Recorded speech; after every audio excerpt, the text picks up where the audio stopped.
Assalamualaikum warahmatullahi wabarakatuh. Selamat malam. Hari ini saya perkenalkan Nataya Tiffany Budi Yunita dan teman saya Dinita Kristi Pratiwi akan mempresentasikan sebuah makalah untuk memenuhi tugas mata kuliah kewarganegaraan. Makalah kita berjudul Dilema Anak Berkewarganegaraan Ganda. Kemudian Mbak next.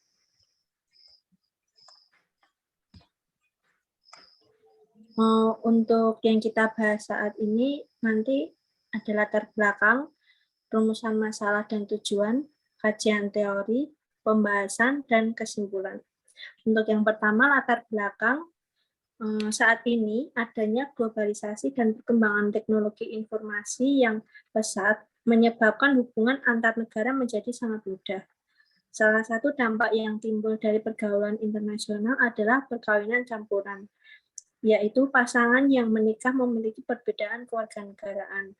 Hasil perkawinan ini dapat mengakibatkan anak yang dilahirkan nantinya memiliki kewarganegaraan ganda. Karena sesuai dengan hak asasi manusia Undang-Undang Nomor 39 Tahun 1999, anak ini memiliki hak untuk kelangsungan hidup, tumbuh dan berkembang. Namun, akibat dari perkawinan campuran orang tuanya, hal ini menjadi persoalan krusial bagi anak tersebut di kemudian hari. Contohnya, next.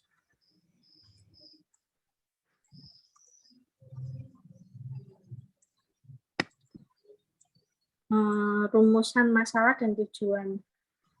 Apa hubungan antara kasus kewarganegaraan anak hasil perkawinan campuran dan UUD 1945?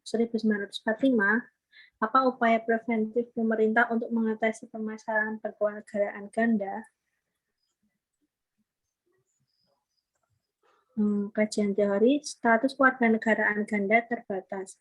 Undang-Undang Republik Indonesia Nomor 12 Tahun 2006 tentang Kewarganegaraan Republik Indonesia sesuai definisi pasal 4 huruf C, huruf D, huruf H, huruf I, pasal 5 dan pasal 6, yaitu perkawinan campuran. Pasal 57 UU Nomor 1 Tahun 1974 tentang perkawinan UUP, yang dimaksud dengan perkawinan campuran adalah perkawinan antara dua orang yang di Indonesia tunduk pada hukum yang berlainan karena perbedaan kewarganegaraan dan salah satu pihak berkewarganegaraan Indonesia. Untuk contoh kasusnya, seperti salah satu artis bernama Tatiana Sapira harus memilih antara kewarganegaraan ayahnya yang berasal dari Jerman atau ibunya yang berasal dari Indonesia karena berkarir sebagai artis di Indonesia. Jika memilih kewarganegaraan Jerman, maka akan bermasalah terkait izin tinggal dan bekerja di Indonesia. Selain itu, menghadapi masalah keluarga karena harus memilih kewarganegaraan ayah atau ibunya. Akhirnya, Tatiana Safira memilih menjadi warga negara Indonesia. Untuk sumbernya diambil dari lifestyle.occasion.com. Kemudian ada Cinta Laura. Cinta Laura saat umur 21 tahun sedang meneliti karir di Indonesia. Namun untuk ke internasional, lebih mudah dia menjadi kewarganegaraan Jerman. Tetapi Cinta Laura memilih menjadi warganegara Indonesia. Untuk sumbernya diambil dari hotdetik.com. Kemudian dilanjutkan oleh Mbak Dinita.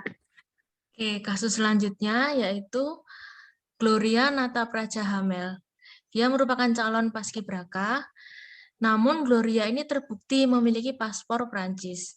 Karena terbukti memiliki paspor Prancis, maka kewarganegaraannya ditanyakan. Jadi bukan warga negara Indonesia. Dan bapaknya juga berasal dari Prancis, ibunya berasal dari Indonesia. Dari keputusan Pak Presiden Jokowi saat itu hanya mengukuhkan 67 anggota paskibraka yang awalnya 68 anggota. Namun, Gloria tetap memilih menjadi WNI. Sumbernya berasal dari national.kompas.com. Selanjutnya yaitu Bapak Orien Patrio Tribukore.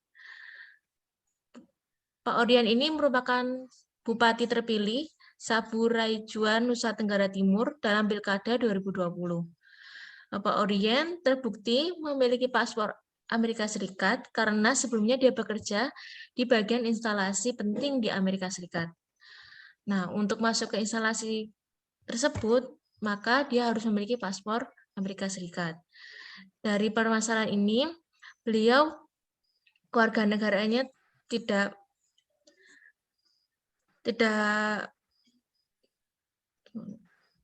dipersulit karena kewarganegaraannya tuh bingung antara Amerika Serikat atau Indonesia karena beliau memiliki paspor Amerika Serikat.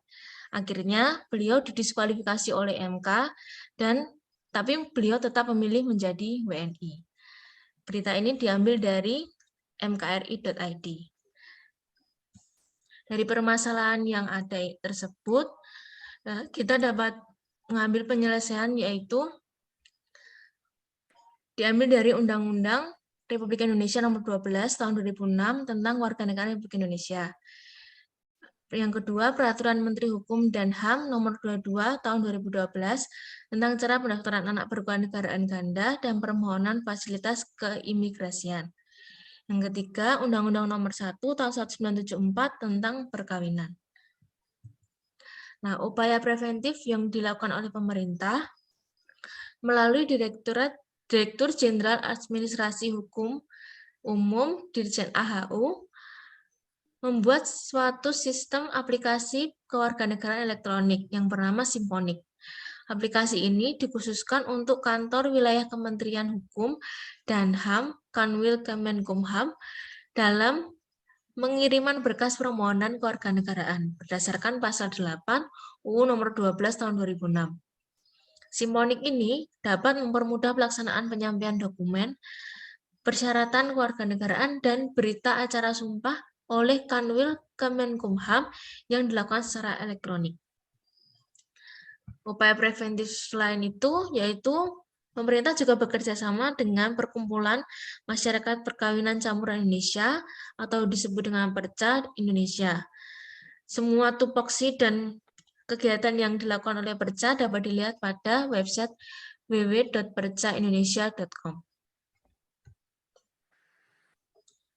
Baik, untuk kesimpulannya, yang pertama, pernikahan beda kewarganegaraan dapat menghasilkan anak kewarganegaraan ganda. Kemudian yang kedua, kewarganegaraan ganda akan bermasalah terkait dengan keterlibatan anak dalam aktivitas sebagai warga negara Indonesia. Dan yang ketiga, penyelesaian permasalahan kewarganegaraan ganda seringkali berakhir menjadi kehilangan kewarganegaraan asing dan memilih menjadi kewarganegaraan Indonesia. Untuk yang keempat, diperlukan upaya dari pemerintah maupun dinas terkait untuk mencegah permasalahan kewarganegaraan ganda di waktu yang mendatang. Sekian presentasi kami. Bila ada salah ucap dan kata, mohon dimaafkan. Wassalamualaikum warahmatullahi wabarakatuh.